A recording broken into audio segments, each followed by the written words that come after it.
हमारी बोट एक party boat बन चुकी है और तकरीबन 3 या 4 घंटे गुजर चुके हैं हमारी बोट राइड पे और ये इतनी प्यारी सी अम्मा यहाँ बैठी हुई हैं और ये कोई ट्रेडिशनल लाओ का ढोल बजा रही हैं। And ich bin so mit Fanny.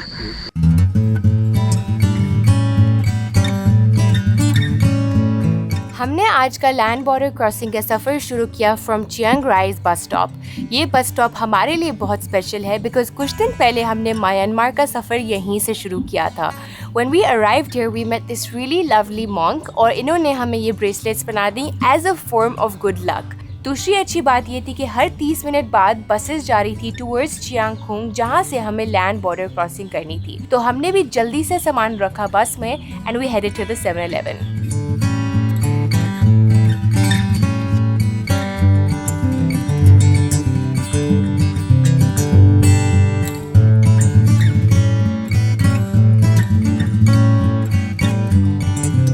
बस में सवार हो गए। यहाँ से सामने 7-Eleven बना हुआ था बस स्टॉप के, वहाँ गए जल्दी से। हमने वहाँ से जाके थोड़े से स्नैक्स खरीदे, चाय मिल्क टी खरीदी है और थोड़ी सी और चीज़ें, चिप्स और सैंडविचेस, इस तरह की चीज़ें हमने खरीद ली क्योंकि 2 घंटे का सफ़र है और हमने सुबह से कुछ नहीं खाया क्योंकि सुबह से हम काम धंधों में लगे हुए हैं, पैकिंग में और ये सारी चीज़ों में, और एक जगह से चेक इन करना था, फिर टैक्सी लेनी थी, बस स्टॉप आना था, तो इसलिए हमें टाइम नहीं मिला। तो अब आराम से सुस्ताते हुए बस पे जाएंगे। गर्मी थोड़ी सी ज़्यादा है और उम्मीद यही कर रहे हैं कि कल मौसम थोड़ा सा बेहतर हो जाएगा और आज चियांगखोंग में हम लोग रुकेंगे और कल सुबह फिर सवेरे इंशाल्लाह बॉर्डर क्रॉस करके लाओ में एंटर होंगे।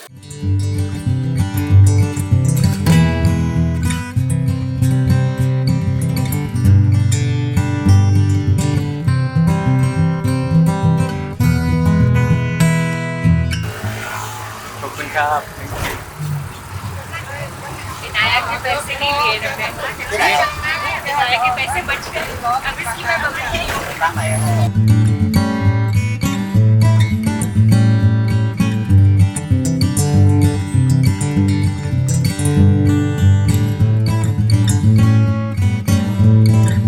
की बस राइड के बाद हम लोग पहुंच चुके हैं चियांगखोंग और अभी रास्ते में जो है वो एक जगह आई थी जहाँ पे बस ने रोका था और वहाँ से जो है बेसिकली वो आपको उतार देते हैं। वहाँ से 2 मिनट दूर था लाओ का और थाईलैंड का जो फ्रेंडशिप ब्रिज लगता है जहाँ से बॉर्डर शुरू होता है, जहाँ पे इमिग्रेशन है और सारी चीज़ें बनी हुई हैं।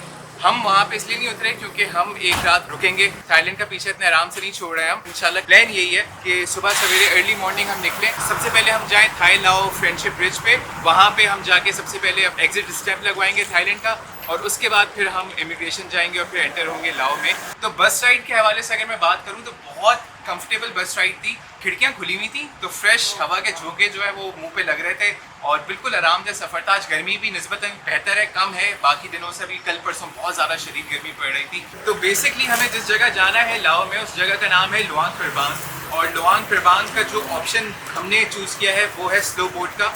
और उसकी मेन वजह ये है, एक तो आपको प्रॉपर लाओ का लैंडस्केप देखने का मौका मिलता है। इनका जो सबसे फेमस मीकोंग रिवर है उस पे आप जाते हो स्लो बोट में बैठ के और 2 दिन इसलिए लगते हैं क्योंकि 15 से 16 घंटे का टोटल ट्रैवल टाइम होता है। तो पहले दिन जो है वो सुबह फेरी निकलती है 10-11 बजे और फिर वो आपको शाम में उतार देती है एक छोटे से टाउन में जिसका नाम है पाकबंग। और पकबंग में आप एक रात रुकते हो और फिर अगले दिन सुबह सवेरे 5-6 बजे आप जो है फिर से फेरी में सवार होते हैं और फिर आप पहुंचते हैं लुआंग प्रबांग तकरीबन शाम के 4-5 बजे के करीब। तो ये हमारा प्लान है, ये सब करना है। लेकिन अभी जो है सबसे पहले हम होटल ढूंढेंगे यहाँ पे चियांगखोंग में और होटल जाके सामान वामान रखेंगे। उसके बाद निकलेंगे, थोड़ा सा इसको एक्सप्लोर करते हैं छोटे से टाउन को। बड़ी अच्छी सी एनर्जी है इस छोटे से टाउन की। 150 में ये भाई हमें अपनी टुक में अपने होटल ड्रॉप करेंगे जस्ट फॉर द नाइट, जो हमारा kind of border town hotel है। और फिर हमें टाउन वापस लेके आएंगे बिकॉज टाउन में मार्केट लगी हुई है जो मे बी नाइट में नहीं लगेगी।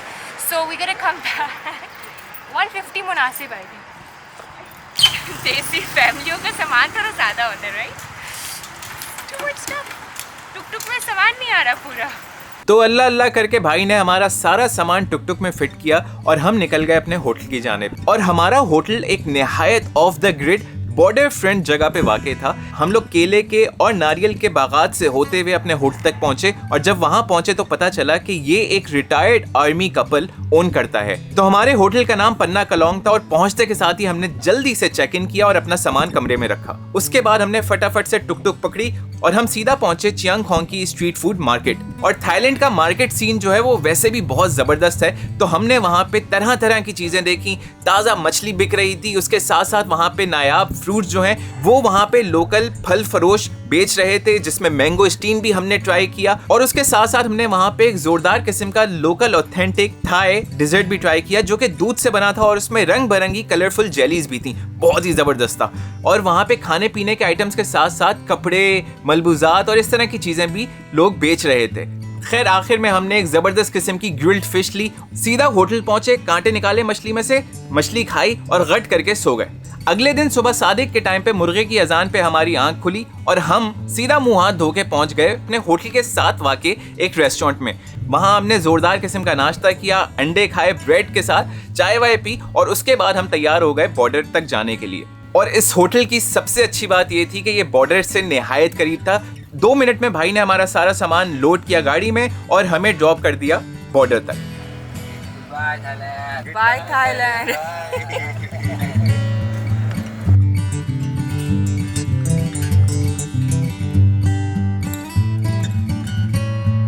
Thank you.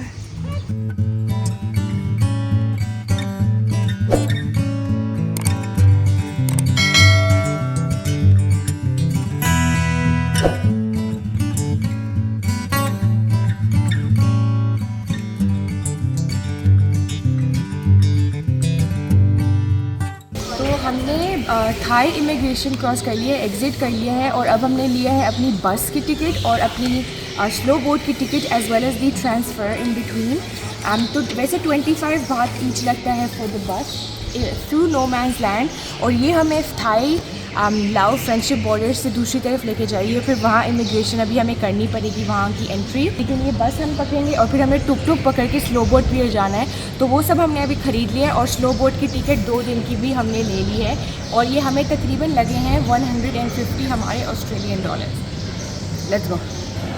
अच्छा, तो किसी भी बॉर्डर क्रॉसिंग से पहले हम थोड़ा सा जैसे नर्वस भी होते हैं, एक्साइटेड भी होते हैं, लेकिन जो हमारे होस्ट थे जो बॉर्डर टाउन के पास ही रहते हैं, कल हम यहाँ पे आए थे उनके साथ एंड आई थिंक उनको लग रहा था मे बी मैं स्ट्रेस्ड आउट हूँ।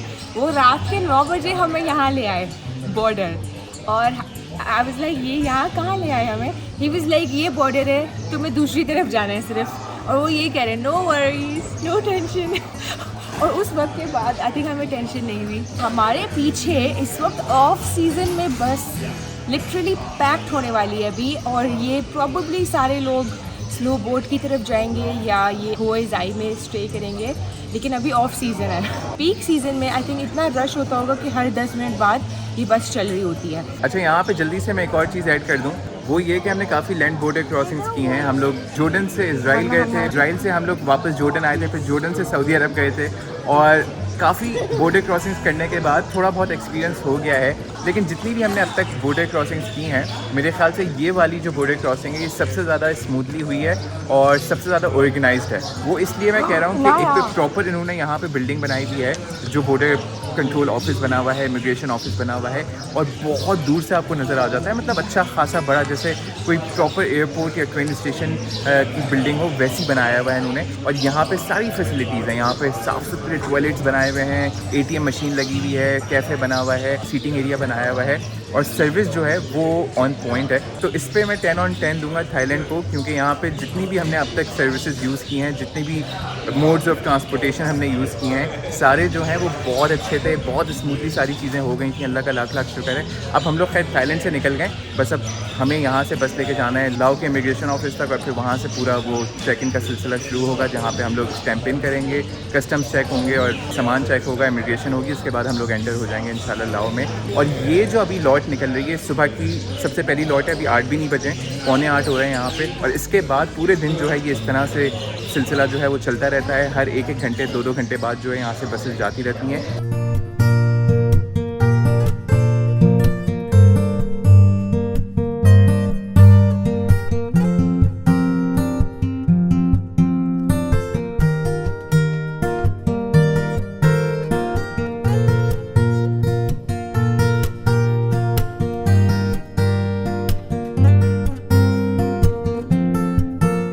थाईलैंड की इमिग्रेशन से लाओ की इमिग्रेशन तक का सफ़र सिर्फ 5 से 10 मिनट का था on the bus. Before we knew it we were already on the other side. और जिस ब्रिज को हम क्रॉस कर रहे थे this is known as the Thai and Lao friendship bridge number 4। हमारे नीचे जो रिवर है वही रिवर से हम अपना 2 दिन का सफ़र शुरू करेंगे in the next few hours.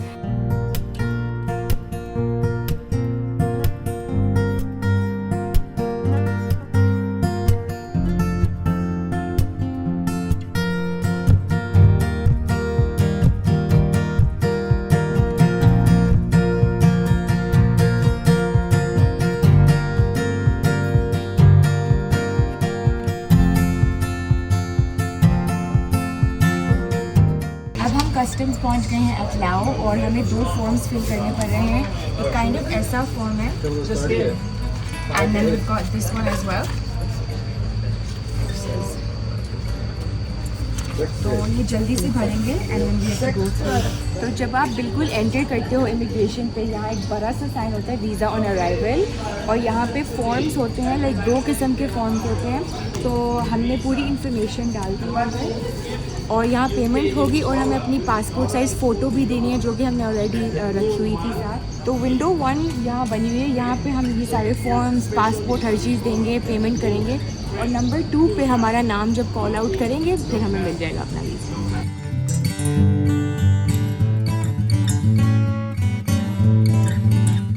तो हमारे वीज़ा स्टैंप लग चुके हैं पासपोर्ट के ऊपर, पासपोर्ट हमें वापस मिल गया है और अभी भी हम लोग यही इमिग्रेशन के ऑफिस के पास बाहर मौजूद हैं और बस अब यहाँ से हम लोग रुख करेंगे पियर तक का, वहाँ से फिर हम लोग कश्ती में सवार होंगे। और स्टैंप मैं आप लोगों को दिखा देता हूँ, बड़ी यूनिक स्टैंप है। अभी तक जितने हमने वीज़ाज़ लगवाएँ ऑन अराइवल उनमें से अब तक की सबसे खूबसूरत स्टैंप अगर मुझे मिल जाए तो मैं दिखा देता हूँ। ये है, Yeah, looks really good. पूरा पेज कवर हुआ है। अच्छा हाँ, उसके साथ साथ वीज़ा फी जो है वो तकरीबन 40 USD पर पर्सन थी। तो हमारे टोटल हम तीनों के मिला के पड़े हैं 4800 थाई बात, जो कि तकरीबन बनते हैं $120।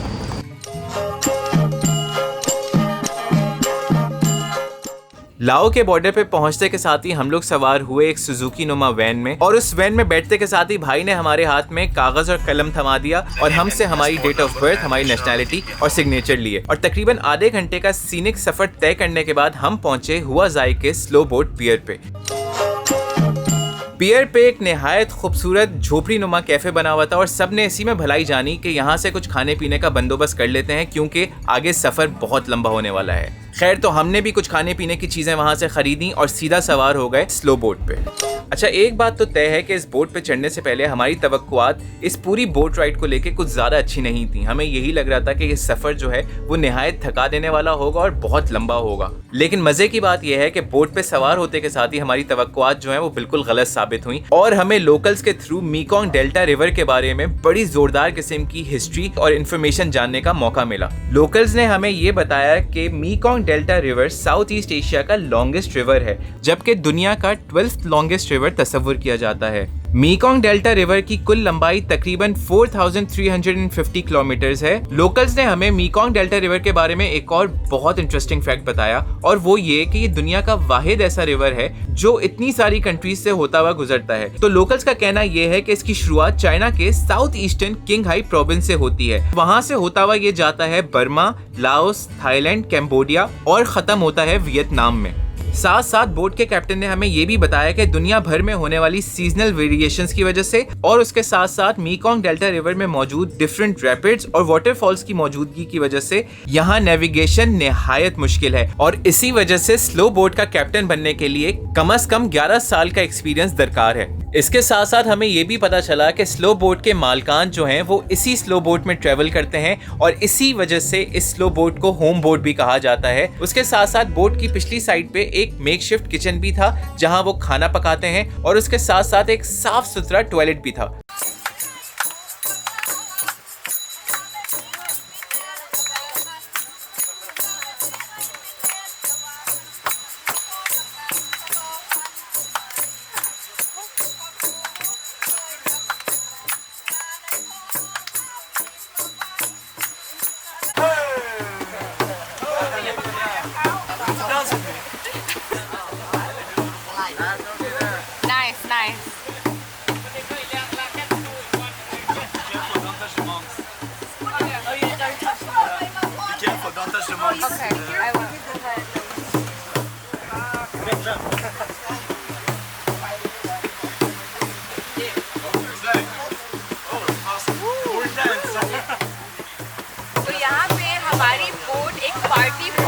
चुकी है और तकरीबन 3 या 4 घंटे गुजर चुके हैं हमारी बोट राइड पे और ये इतनी प्यारी सी अम्मा जो यहाँ बैठी हुई हैं और ये जो ट्रेडिशनल लाओ का ढोल बजा रही हैं और फिर जो लोग सामने बैठे आके डांस कर रहे हैं, एंजॉय कर रहे हैं और ये बोट राइड मैंने ऐसे एक्सपेक्ट नहीं की थी। इट इज़ मतलब हमें लिटरली बहुत मज़ा आ रहा है।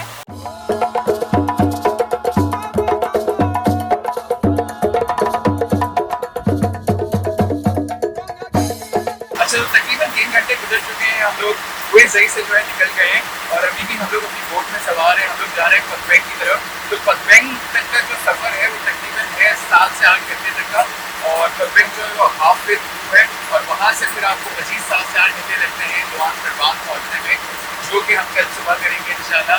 अच्छा, जब हम लोग बोट में सवार हुए थे तो शुरू में आधा 1 घंटा यही लग रहा था कि मतलब सब सोते हुए जाएंगे, ज़्यादा कुछ करने के लिए नहीं होगा, बोरियत ना हो और कुछ समझ नहीं आ रहा था कि क्या करेंगे। हमारे पास फ़ोन जो है वो भी चार्ज नहीं था हमारा। काफ़ी लोगों ने क्या किया, उन्होंने यहाँ के जितने भी लोकल बोट में सवार हैं उनके साथ जाके गपशप लगाना शुरू की और उसके बाद हमारी तवक्कुआत से बिल्कुल बरक्स सबने जो है वो एकदम से नाच गाना शुरू कर दिया। फिर एक यहाँ पे आंटी सी बैठी हुई थी, काफ़ी बड़ी एज की, तो उन्होंने उनके पास जो है यहाँ पे म्यूज़िकल इंस्ट्रूमेंट्स थे और वो जो है यहाँ पे गाने वाने गाती हैं और मौसीकी का उनको बहुत शौक है, म्यूज़िक का बहुत शौक है। तो इत्तेफाक से उनके पास यहाँ पे सारे म्यूज़िकल इंस्ट्रूमेंट्स थे। तो उन्होंने क्या किया कि उन्होंने जो है अपने म्यूज़िकल इंस्ट्रूमेंट्स निकाले बैग से और म्यूज़िक बजाना शुरू कर दिया। उसके साथ जितने भी मुसाफिर हैं जो सफ़र कर रहे हैं यहाँ से लुआन प्रवान तक, सब ने नाच गाना, मतलब कोई ढोल बजा रहा है, कोई यहाँ पे डफियाँ बजा रहे हैं और ऐसा लग रहा था कि हम लुआन प्रवान में जा रहे हैं। ऐसा लग रहा था हम बारात वाली बोट में बैठे हुए और एक गाँव से बारात लेके दूसरे गाँव जा रहे हैं। तो बिल्कुल वैसी ही मंजर था, लेकिन बहुत मज़ा आया। मतलब हम लोग एंजॉय करते हुए जा रहे हैं और टाइम का बिल्कुल पता भी नहीं चला। मेरे ख्याल से आधे से ज़्यादा सफ़र हमारा जो है वो तय हो गया है और इंशाल्लाह भी यहाँ पे बज रहे हैं 2 और मेरे ख्याल से 1.5-2 घंटे में हम जो है या 2-3 घंटे में जो है वो इंशाल्लाह पहुँच जाएंगे पकबैंग।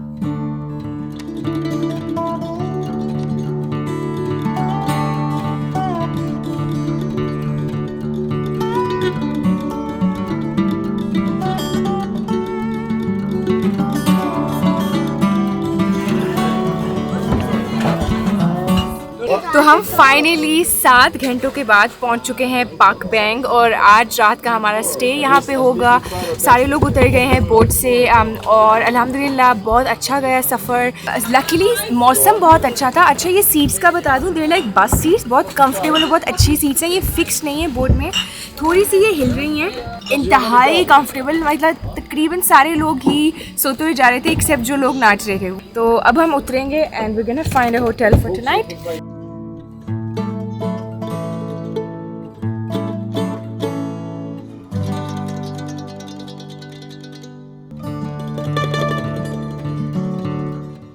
अराइव हियर, यहाँ पे बहुत सारे होटल वाले होते हैं that will basically approach you और बिकॉज यहाँ पे कोई टैक्सी सिस्टम नहीं है, टुक टुक्स हैं बड़ी वाली शेयर्ड, तो काइंड ऑफ आपको बेहतर होता है आप उनमें से कोई पिक कर लें। But don't forget to bargain, it's really really important.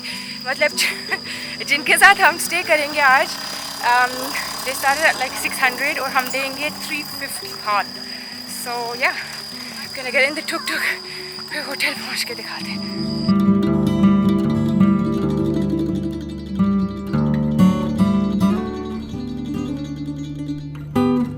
So the hotel we actually booked बिल्कुल रिवर के सामने, I mean within 2 minute drive था ये होटल और एक्चुअली एक विला है। इट इज़ एब्सोल्युटली स्टनिंग और हर काइंड ऑफ रेंज की अकोमोडेशन मिल जाती है पकबैंग में, literally starting from $2 or $3 depends. अगर आपको AC रूम चाहिए, मतलब यहाँ प्रॉपर रिवर व्यू हमें मिला है। Let's go inside. Today we are gonna go to a restaurant now, and it's been so much fun. How do you say hi in your language? Hello? How do you say hello? Sabaidi. Sabaidi? Sabaidi. Sabaidi. And thank you? Khop chai. Khop Thai. Khop chai. Khop chai. Khop chai. So हमने अपना सामान room में रखा है, थोड़ा सा हम fresh हुए हैं after our like 8-hour journey और बिल्कुल होटल से 5 मिनट दूर की वॉक पे सिटी सेंटर है। एंड ये पूरा जो टाउन पाक बैंक बना हुआ है ये मीकोंग रिवर के अराउंड ही बना हुआ है एंड इट्स रियली आइडियल कि हम बिल्कुल रिवर के सामने ही रुके बिकॉज सुबह हमें फिर से तकरीबन 8 बजे निकल जाना है। सो पूरा जो आज हमने किया है वो कल हम फिर से करेंगे। अच्छा, एक बहुत अच्छी चीज़ हुई हमारे साथ और वो ये कि जब हम लोग पियर पे यहाँ पे उतरे पाक बैंक में तो 2-3 यहाँ पे जो होटल ओनर्स हैं, जो होटल वाले हैं, वो आ गए हमारे पास और पूछने लगे कि आप लोगों ने बुकिंग करवाई भी है या नहीं करवाई और अगर आप लोगों को रूम चाहिए या नहीं। उनमें से 2 जो थे वो मुसलमान थे इत्तेफाक से, एक जो है वो मेरे ख्याल से इंडियन मुसलमान थे, दूसरे साहब जो थे वो बांग्लादेश से थे और वो मेरे पास आए। उन्होंने मुझसे यही पूछा कहाँ से आप लोग, हमने बताया कि पाकिस्तान और ऑस्ट्रेलिया से हैं। तो कहने लगे कि हमारे पास होटल है और मैंने उनसे ये पूछा कितने का पड़ेगा एक रात का, तो उन्होंने कहा शुरू मेरे ख्याल से उन्होंने $20 से किया था। और मुझे नहीं पता था कि कौन सा होटल है, कहाँ है, क्योंकि ये ऐसी जगह है कि जहाँ आने से पहले हमने बिल्कुल कोई रिसर्च नहीं की हुई, क्योंकि ज़ाहिर है एक रात के लिए रुकना है। क्विक हमें ओवरनाइट एक होटल चाहिए था बस सोने के लिए, तो इसलिए हमने ज़्यादा रिसर्च नहीं की थी। तो अंकल ने कहा कि मेरे साथ आ जाओ। मैंने उनसे पैसे तय कटवाने की कोशिश की, थोड़ा सा नीचे लाने की कोशिश की, तो आखिर में वो आ गए थे बहुत ज़्यादा करने के बाद जो है वो $10 पे आ गए थे $US, तो जो कि मेरे ख्याल से बार्गेन मिला है हमें। और उसके बाद जब हमने होटल देखा तो हमारी तवक्कुआत से बहुत ही अच्छा, क्योंकि बिल्कुल जहाँ पे पियर था जो रिवर बना हुआ है मीकोंग उसके बिल्कुल सामने रिवर फ्रंट है। तो ये बहुत अच्छी किस्मत रही और बिल्कुल साफ़ सुथरा नहायत, मतलब स्पार्कलिंग क्लीन। और यहाँ से मार्केट जो है वो 5 मिनट की वॉक पे, तो हम लोग अभी मार्केट ही जा रहे हैं, एक्सप्लोर कर रहे हैं थोड़ा सा पाक बैंक को।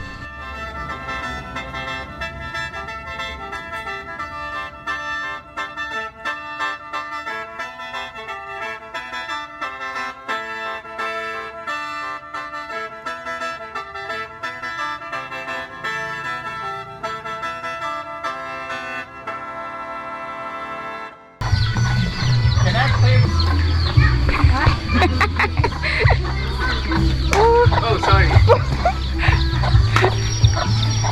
Nice. Tani used to be a champion badminton player and आते ये Laotian girl के साथ play कर रहा है and he is doing pretty good. Sorry. भाई देख रहे हैं ये कौन आ गया है? इनाया ये देखो। Oh my god, this is so cute. Chicken sitting on this. Don't like cat now. See, कुछ भी नहीं करेगी. So cute. So cute. He likes badminton. I used to play long time ago. Yeah, in one week. Yeah, 1 week practice and then I'm good. Thank you. How much?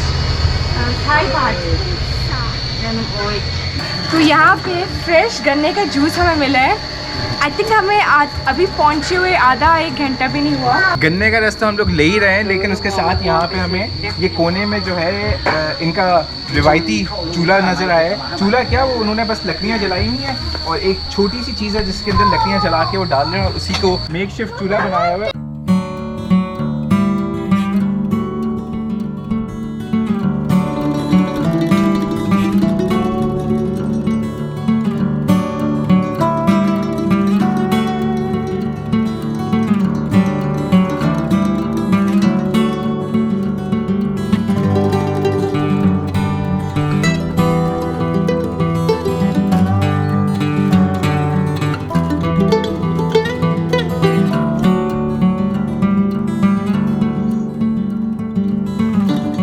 Okay, 2 दिन के insane सफ़र के बाद हम finally 2 दिन के insane सफ़र के बाद हम फाइनली पहुंच चुके हैं लाओ के लुआंग प्रबांग। तो पीछे जो हमारे स्लो बोट खड़ी है, हम इस स्लो बोट पे आए हैं आज एंड ये वाली आई थिंक ज़्यादा अच्छी थी दूसरी स्लो बोट से, लेकिन सफ़र आज का कल से ज़्यादा लंबा था। आज का 8 घंटे का था सफ़र और इंटेंस, आई थिंक थकन हो गई। और ये stairs to the ferry terminal अच्छी खासी लंबी हैं।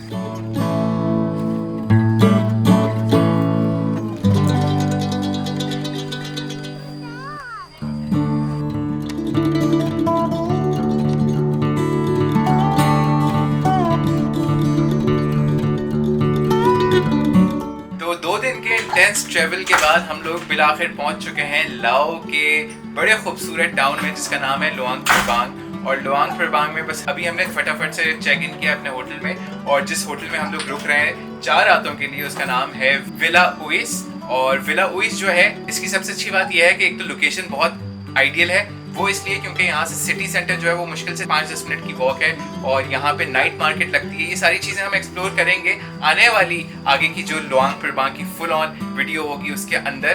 तो बस मेरे ख्याल से 8-9 घंटे नींद लेने की ज़रूरत है, उसके बाद हम लोग बिल्कुल फ्रेश उठेंगे और फिर नए सिरे से जो है वो सफ़र पे निकल जाएंगे। एक और अच्छी चीज़ जो है इस होटल की वो ये है कि हमारे बिल्कुल सामने जो है वो मीकोंग रिवर के आलीशान किस्म के नज़ारे हैं। उसी के ऊपर इस वीडियो को एंड करते हैं। उम्मीद करते हैं आप लोगों को ये हमारी जो बॉर्डर क्रॉसिंग की डिटेल्ड वीडियो पसंद आई हो, और अगर पसंद आई है तो आप लोगों को पता है क्या करना है, वीडियो को लाइक करें, शेयर करें, हमारे चैनल को सब्सक्राइब करें, क्योंकि एमी और दानी इस तरह की बहुत सारी एडवेंचरस जर्नीज पे अभी जाने वाले हैं। तो अगली वीडियो में मिलते हैं। अल्लाह हाफिज।